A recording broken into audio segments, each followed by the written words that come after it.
If you think One Piece is just about an endless anime or a pirate manga that's been running since the 90s, you are missing out on one of the biggest gaming phenomenons of the last decade. In late 2022, Bandai Namco released the One Piece card game. And let's be honest, usually, anime card games are just cheap cash grabs intended to sell pretty pictures to collectors. But this was different.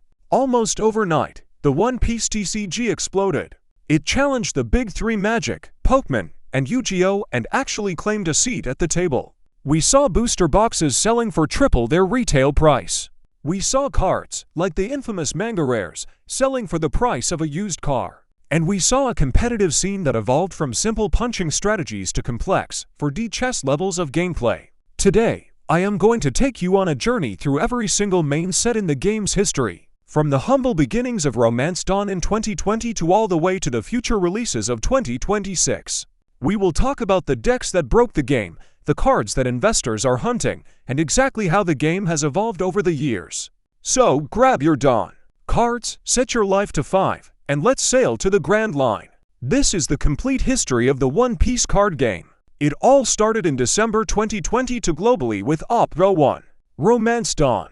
This set built the foundation of the game. Bandai introduced us to 4 distinct colors, each with its own identity. Red was pure aggression. Green was about board control and resting your opponent. Blue was removal and hand advantage. Purple was all about ramp manipulating your resources, the Dawn cards, to play big threats early. Back then, the game was raw and brutal. If you played Red Zoro, your strategy was simple. Flood the board with cheap one-cost characters and swing at your opponent's face until they dropped. It was fast, efficient, and terrifying. On the other side, we had Green Kid. This deck focused on dropping a massive 8-cost kid character that acted as a fortress. You basically told your opponent, you cannot attack my leader until you deal with this giant wall. But Oppo 1 also introduced something that changed the collector market forever. The Manga Rare.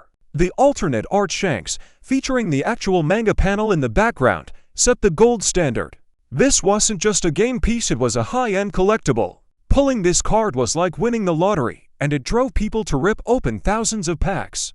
Then came March 2023. Oppo 2, Paramount War. This set introduced the black color, focusing on reducing costs and culling characters. But let's be real, nobody cared about black yet. This was the era of one man. Whitebeard. The leader Edward Newgate broke the fundamental rules of the game. He had 6,000 base power instead of the standard 5,000. This meant that most early game attacks literally couldn't hurt him. Combined with the Moby Dick stage card, which gave his whole crew massive buffs, red decks were absolutely destroying tournaments. It got so bad that Bandai had to step in. They banned Moby Dick and restricted other cards. This was a crucial moment. It showed us that the developers were watching and were willing to intervene to save the game's balance. From a collector's standpoint, Oppo 2 gave us the Manga Ace. Given the tragic events of the Marineford arc involving Ace, this card became an instant holy grail for fans. By summer 2023, the game got complicated. Oppo 3, Pillars of Strength introduced the yellow color. If you hate RNG randomness, you absolutely hated this set. Yellow decks, led by Katakuri and Big Mom, played with your life cards. They could look at life cards, rearrange them, add cards to life, or trigger powerful effects when they took damage. Leader Katakuri became the king of the meta. He boasted 7,000 power on attack and allowed you to look at your opponent's life card and decide, do I send this to the bottom of the deck or leave it there? It was information warfare at its finest. We also got Nami. This is the most unique deck in the entire game. Nami doesn't care about attacking you. Her only goal is to run out of cards in her own deck. If her deck hits 0, she wins instantly due to a special rule. It's basically playing solitaire while your opponent tries to kill you before you mill yourself out. Players either loved it or despised playing against it. In late 2023, Oppo 4, Kingdoms of Intrigue arrived. The focus shifted to Alabasta and Dressrosa arcs. The gimmick here was dual color leaders. Bandai tried to balance them by giving them only 4 life instead of 5. This created a very slow, control-heavy meta. Rebecca Blue Black and Queen Blue Yellow decks wanted to drag the game out for 30 minutes, removing everything you played and winning by resource starvation. It wasn't the most exciting time to watch streams, but it was highly strategic. Collectors finally got Manga Sabo, completing the brother trio, Ace, Sabo, and, well, we were still waiting for the ultimate Luffy. And oh boy, was he coming. And then, December 2023, the set that changed everything. Oppo 5, Awakening of the New Era. This set celebrated the game's first anniversary and the anime debut of Gear 5 Luffy. The hype was unreal. Stores were sold out for months. Scalpers were everywhere. Bandai went all in. For the first time, we got 3 Manga Rares in one set. Trafalgar Law, Eustace Kid, and the crown jewel, Gear 5 Luffy. At its peak, a graded copy of that Luffy card was selling for over $3,000 to $4,000. It brought in thousands of new players and investors who just wanted to pull that card. Competitively, however, it was a nightmare. Enter Sakazuki. This blue-black leader was absolute perfection. He could fix his hand by discarding useless cards and reduce the cost of your characters to 0, removing them effortlessly. He was tier 0. If you weren't playing Sakazuki, you were playing to lose. He was so oppressive that he eventually joined Whitebeard on the ban list, effectively being removed from the game to let other decks breathe. Following that, Oppo 6 gave black decks their best tool ever, Gecko Moria.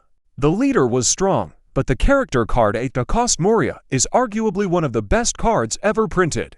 It lets you revive 2 characters from your trash graveyard instantly. It gave black decks infinite value and stamina. Even today, in 2025, if you play black, you play Moria.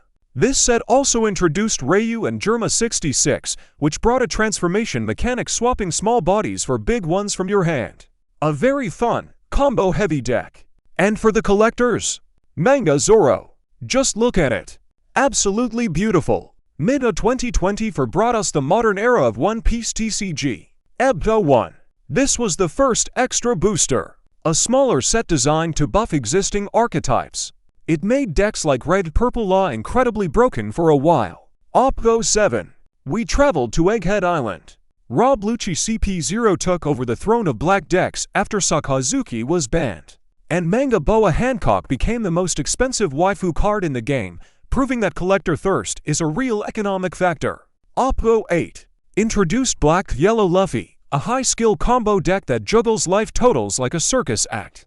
You take your own life to 0, heal back up, and hit your opponent with massive characters. But late 2024 gave us the biggest power creep yet. Oppo 9 Emperors in the New World. This set was dedicated to the 4 Emperors. Shanks, Buggy, Blackbeard, and Luffy. For collectors, this was the endgame.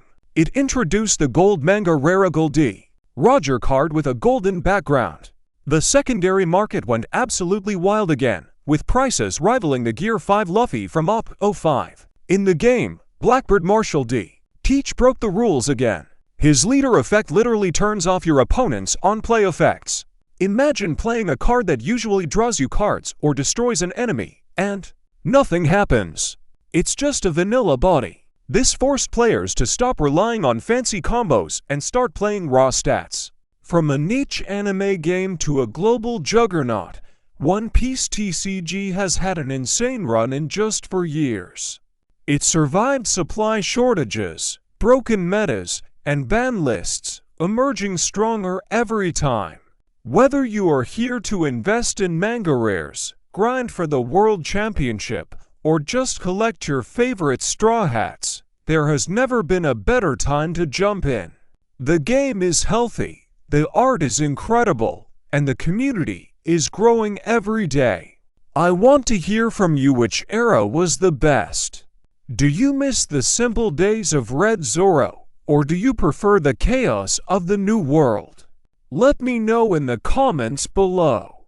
If you found this guide helpful and want to avoid paying the waifu tax, smash that like button and subscribe for more TCG content. I'll see you guys on the Grand Line.